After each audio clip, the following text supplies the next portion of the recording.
Good morning everyone. कैसे हैं आप सब।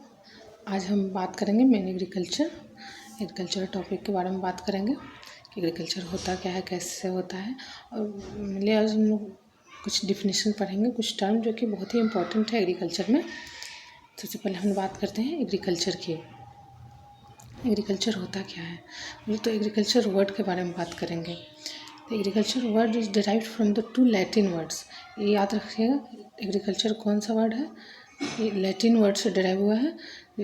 अगर means soil and culture means cultivation, that is the agriculture is the cultivation of soil. हम लोग याद रखिएगा, cultivation of soil is called as the agriculture. Agriculture word is derived from the two Latin words, ager which means soil and cultura means cultivation। फिर बात करेंगे sustainable agriculture. इसे eco farming बोलते हैं, ऑर्गेनिक फार्मिंग बोलते हैं, natural farming बोलते हैं। इसके सब सिनोनिम्स हैं, ये आप लोग याद रखिएगा। What is sustainable farming? Sustainable agriculture is one which makes of use of low cost input, lower amounts of chemical fertilizers, maintain soil fertility and ecological harmony। Sustainable agriculture आजकल बहुत ज़्यादा इस पर फोर्स किया जा रहा है, सस्टेनेबल पे। इसे लेमन लैंग्वेज में अगर आप समझें तो सस्टेनेबल एग्रीकल्चर में जो भी हम यूटिलाइज कर रहे हैं सामान इतना सोच समझ के करें, जो भी नेचुरल रिसोर्सेज है, कि अपने नेक्स्ट जनरेशन को उसके लिए फिर इधर उधर भटकना ना पड़े, मेंटेन रहे, कि वो लोग भी अच्छे से अपना लाइफ स्पेंड कर सकें। जैसे केमिकल फर्टिलाइज़र अगर ज़्यादा हम लोग यूज करेंगे तो पोल्यूशन बढ़ेगा, सॉइल फर्टिलिटी डिग्रेड होगा। तो सब कुछ एक मेंटेन, एक बैलेंस में यूज करना, जो भी है जितने भी चीज़ें हम लोग नेचुरल रिसोर्सेज है जिससे भी यूज कर रहे हैं, तो उसे मेंटेन करके यूज करना, इकोलॉजिकल बैलेंस बना कर यूज करना, उसे सस्टेनेबल एग्रीकल्चर बोलते हैं। It is also known as the, अभी हम ऊपर बात किए थे, इसके बारे में बताए थे। It is also known as the ecological farming, natural farming और ऑर्गेनिक फार्मिंग और परमाकल्चर बोलते हैं।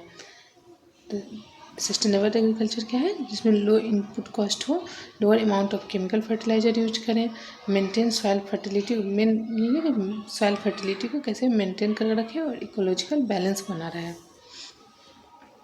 दिन बात करेंगे शिफ्टिंग कल्टीवेशन, इसे लैंड रोटेशन बोलते हैं, झूमिंग बोलते हैं, तो स्लैश एंड बर्न एग्रीकल्चर ही बोलते हैं। स्लैश एंड यहाँ लिखा नहीं मैंने,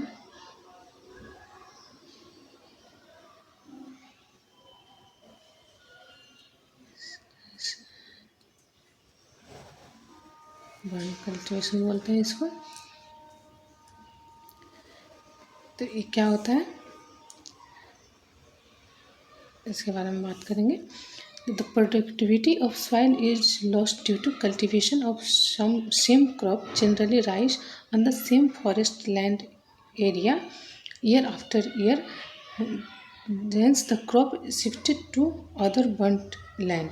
इसे स्लैश एंड बर्न इसलिए बोलते हैं कि जो भी फॉरेस्ट, मेनली फॉरेस्ट में ही इस प्रैक्टिस होते हैं, जहाँ फॉरेस्ट एरिया को कट करते हैं और उसे बर्न करते हैं। जो उसका ऐश बचता है वो न्यूट्रिएंट्स का काम करता है, बट इट्स शॉर्ट पीरियड। और सेम क्रॉप उगाने से भी सॉइल फर्टिलिटी होता है, तो वो लोग कुछ दिन तो वहाँ क्रॉप ग्रो करेंगे, देन उसके बाद उस जगह को छोड़कर दूसरी जगह पर शिफ्ट हो जाते हैं। इसलिए इसे लैंड रोटेशन बोलते हैं, क्योंकि सेम लैंड पर नहीं हो रहा, वहाँ वो लैंड छोड़ दिए, दूसरे लैंड पर जाकर सेम क्रॉप ग्रो कर रहे हैं, इसलिए इसे लैंड रोटेशन नहीं बोलते हैं। और एक जगह से दूसरी जगह शिफ्ट होता है, इसलिए शिफ्टिंग कल्टिवेशन बोलते हैं। और स्लैश एंड बर्न इसलिए बोलते हैं क्योंकि वहाँ पेड़ों को काटते हैं वो लोग, देन उसे जलाते हैं, उसके बाद वहाँ पर अपना फार्मिंग करते हैं। और इसके प्रॉब्लम जो है ये इसका वजह सॉइल इरोजन, वहाँ से फॉरेस्ट हटेगा तो मिट्टी वहाँ खाली डायरेक्ट टच में आएगा, और बारिश भी होता है तो उससे सॉइल इरोजन होगा।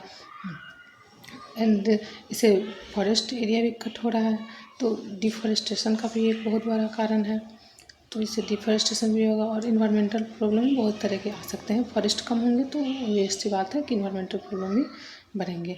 और ये कहाँ पे मेनली होता है, तो डिफॉरेस्टेशन झारखंड में मेनली होता है, मध्य प्रदेश में होता है, and hilly areas of northern state of India. Response farming, response farming जो था ये वर्ड दिए थे स्टुअर्ट ने in the year of 1988, and ये बेस्ड होता है एनालिसिस ऑफ वेदर डाटा।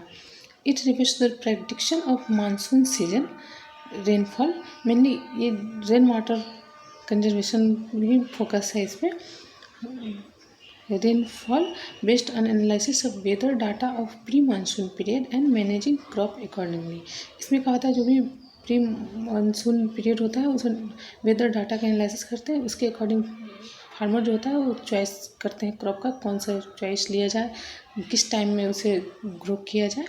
तो उसके हिसाब से अपना ये लोग अपना ये बहुत एक फ्लेक्सिबल फार्मिंग भी इसे बोलते हैं कि वो अकॉर्डिंग टू वेदर डाटा अगर अपना शिफ्ट कर सकते हैं प्लान के कब उसे ग्रो करना है, कौन से क्रॉप लेना है, तो ये उसके अकॉर्डिंग होता है, इसलिए इसे रिस्पॉन्स फार्मिंग बोलते हैं। Then precision farming. Precision farming हम साइट स्पेसिफिक फार्मिंग बोलते हैं, क्योंकि ये जो प्रिसीजन और प्रिसाइज, आप एक प्रिसाइज कोई चीज़ मतलब मेन एक जगह पे जहाँ ज़रूरत हो। तो the target specific use of inputs, जो भी इनपुट्स है वो एक टारगेट पे यूज करेंगे, लाइक सीड्स, फर्टिलाइजर्स, पेस्टिसाइड, ये हमारे इनपुट्स हो गए, seeds, fertilisers and pesticide for crop production according to crop requirement on localised basis. जैसे हम लोग देखेंगे कहाँ कहीं कहीं कहीं आप देखे होंगे फील्ड में कि बहुत अच्छे से प्लांट ग्रो कर रहे हैं, कहीं नहीं कर रहे हैं, तो वहाँ अगर देखेंगे अगर न्यूट्रिएंट्स डिफिशिएंसी है तो बस उस स्पेसिफिक साइट पे ही जहाँ न्यूट्रिएंट्स लग रहा है कि हाँ यहाँ कम है, देना चाहिए, उतने दूर ही देंगे। तो उससे क्या होगा कि हम लोग बहुत सारा इससे बच सकता है, ज़्यादा हम लोग न्यूट्रिएंट खर्च नहीं करेंगे, मतलब जो भी इनपुट्स हैं वो भी बचेंगे, लेबर भी बचेंगे, पूरा ऐसे पूरा होल फील्ड में करेंगे तो ज़्यादा लगेंगे, लेकिन एक साइट स्पेसिफिक जहाँ ज़रूरत है वहीं हम चीज़ों को यूज कर रहे हैं, तो इसे बोलते हैं प्रिसीजन फार्मिंग या site specific farming. Some advantages of precision farming: minimise the cost of production. अब हर चीज़ पूरा हम लोग होल फील्ड में मैनेजमेंट नहीं कर रहे हैं, तो जितने भी कॉस्ट लगने थे, जैसे वीडिंग ही करना है तो पूरे फील्ड में हम लोग वीडिंग करवाते हैं, कुछ दूर नहीं है सब करेंगे तो ज़्यादा लेबर लगेंगे, लेकिन कुछ एक स्पेसिफिक जगह पे कर रहे हैं तो लेबर कॉस्ट भी कम होगा।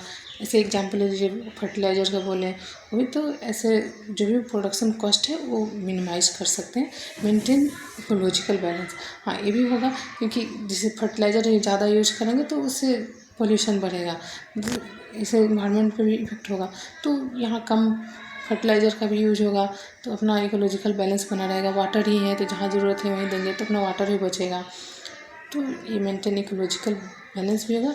और कंजर्व रिसोर्सेज, मतलब जो भी चीज़ है वो हम लोग बचा ही रहे हैं तो एक कंजर्व भी कर रहे हैं, तो ये इसके एडवांटेजेस हैं प्रिसीजन फार्मिंग के। और भी इसमें है, नेक्स्ट क्लास में हम इसका आगे बढ़ेंगे। आज के लिए बस इतना ही।